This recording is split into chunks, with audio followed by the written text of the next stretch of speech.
Simmons. I'm Isabella Hernandez. And I'm Luis Trejo. And this is the Quail Valley Kids Morning News for Tuesday, February 11, 2020. Happy birthday to Stefan Boyd, Bella Reyes, and Edward Sanchez. Tomorrow, Jaylee Miranda celebrates her birthday. We hope you have a great day. What's for lunch? Today we are having chicken tamale or Caesar salad, rockin' refried beans, hearty green beans, Vine ripened grapes, awesome apricots, farm fresh low-fat milk, and frosty chocolate milk. Yummy for your tummy. As many of you know, it's flu season. Please be extra careful and wash your hands after you use the bathroom and before and after you eat. And as always, if you're sick, stay home. This week, our social contract words are teamwork and share. Footsteps to Brilliance winners for January are Mrs. Brown with 471,023 words read. Miss Bresshauer with 410,091 words read. And Mr. De La Cruz's class with 113,382 words read. Winning classes will receive treats from PTO this week. Let's turn it over to... Where's Isabella? Sorry, I need to get water. Let's turn it over to Lorena and Mila. Hi. Thanks, Louis and Isabella. In other news, cafe winners for Monday were Kindergarten, Miss Brown and Mrs. Montiel. Mrs. Kowalski and Mrs. Kovacs were too messy. first grade, Mrs. Oliveri. Second grade, all second grade classes were winners. Third grade, all third grade classes were winners. Fourth grade, Mrs. Rocks and Mr. Saba.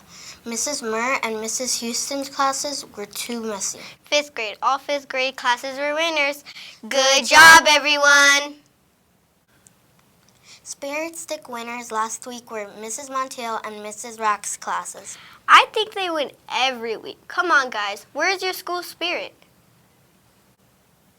Valentine grams are still on sale today and Thursday at lunch. Make your friend feel special and send them a Valentine gram.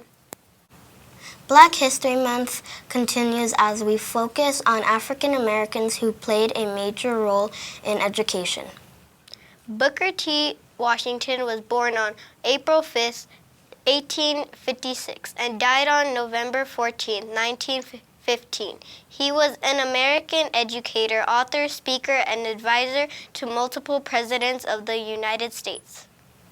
Between 1890 and 1915, Washington was the dominant leader in the African American community.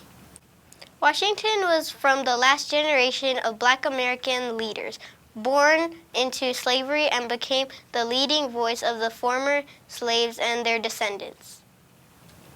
Washington was a key proponent of African American businesses and one of the founders of the National Negro Business League. His base was the Tuskegee Institute, a historical black college in Tuskegee, Alabama.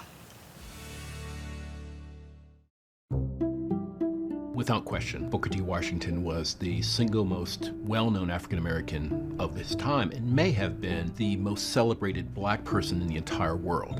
Future educator and orator, Booker T. Washington was born a slave on a Virginia plantation on April 5, 1856. He had to work as a young child, and so he had to juggle hours walking miles and miles to school and then rush back to work.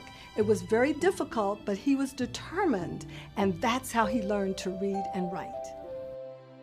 Washington was allowed to attend school while working as a servant, and in 1872, he befriended the founder of Hampton Institute, who offered him a scholarship to the school.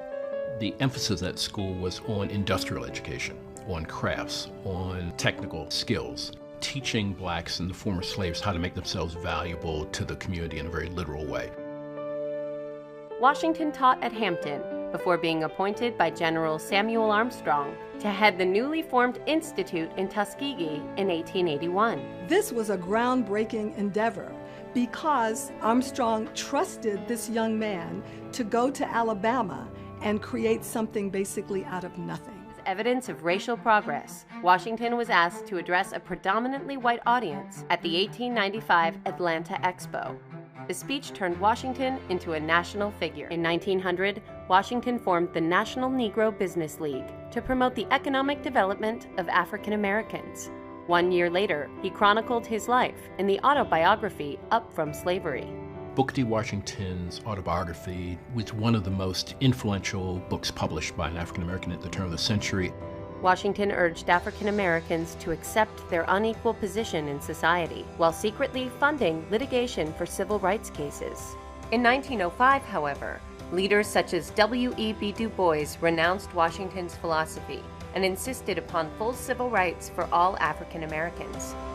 There were people during Washington's time, and even now, who were very critical of Washington's racial politics. Washington was willing to trade political and voting rights for economic rights. And Du Bois and others said, that's too hard a bargain. Washington remained principal of Tuskegee and wrote a total of 14 books before his death on November 14, 1915. He was buried on the campus of Tuskegee University.